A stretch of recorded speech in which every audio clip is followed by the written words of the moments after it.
धीरे धीरे यह एक नियमित बात बन गई। 7 वर्षों तक उन्होंने मुझे प्रशिक्षित किया। मैं 2 कारणों से अपने माता पिता के घर नहीं जा सकता था। एक कारण वे मिठाइयां थीं, क्योंकि मेरी मां के घर में यह संभव नहीं था।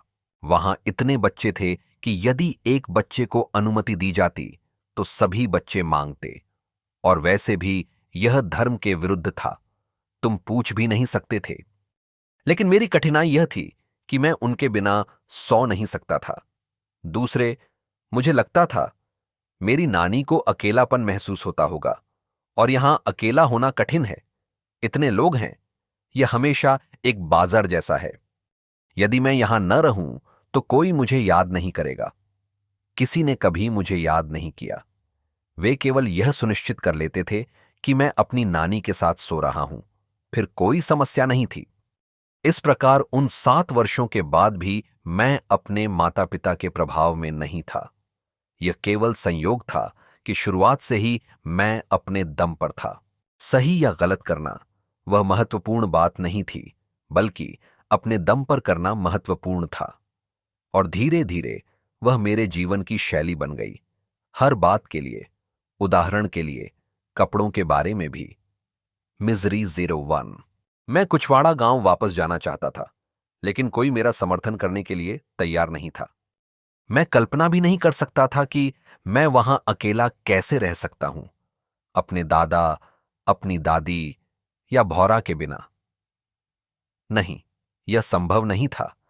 इसलिए अनिच्छा से मैंने कहा, ठीक है, मैं अपने पिता के गांव में रहूंगा। लेकिन स्वाभाविक रूप से मेरी मां चाहती थी कि मैं उनके साथ रहूं, अपनी दादी के साथ नहीं, जिन्होंने शुरू से ही स्पष्ट कर दिया था कि वह उसी गांव में रहेंगी, लेकिन अलग। नदी के पास एक बहुत सुंदर स्थान पर उनके लिए एक छोटा घर खोजा गया। मेरी मां ने जोर दिया कि मैं उनके साथ रहूं। 7 वर्षों से अधिक समय तक मैं अपने परिवार के साथ नहीं रह रहा था। लेकिन मेरा परिवार कोई छोटा मामला नहीं था। वह पूरा का पूरा जंबो जेट था। इतने लोग, हर प्रकार के लोग। मेरे चाचा, मेरी बुआएं, उनके बच्चे और मेरे चाचाओं के रिश्तेदार, और इसी प्रकार आगे। भारत में परिवार पश्चिम जैसा नहीं है। पश्चिम में यह केवल एक वचन होता है, पति, पत्नी, 1, 2 या 3 बच्चे। अधिक से अधिक परिवार में 5 लोग हो सकते हैं। भारत में लोग हंसेंगे, 5, केवल 5। भारत में परिवार की गिनती नहीं की जा सकती। वहां सैकड़ों लोग होते हैं। मेहमान आते हैं और कभी जाते नहीं, और कोई उनसे यह नहीं कहता, कृपया अब आपके जाने का समय हो गया है, क्योंकि वास्तव में किसी को पता नहीं होता कि वे किसके मेहमान हैं। पिता सोचते हैं, शायद वे मेरी पत्नी के रिश्तेदार हैं, इसलिए चुप रहना ही बेहतर है। मां सोचती है, शायद वे मेरे पति के रिश्तेदार हैं। भारत में ऐसे घर में प्रवेश करना संभव है जहां तुम किसी के रिश्तेदार नहीं हो, और यदि तुम अपना मुंह बंद रखो तो तुम वहां हमेशा रह सकते हो। कोई तुमसे जाने के लिए नहीं कहेगा। हर कोई सोचेगा कि किसी और ने तुम्हें आमंत्रित किया है।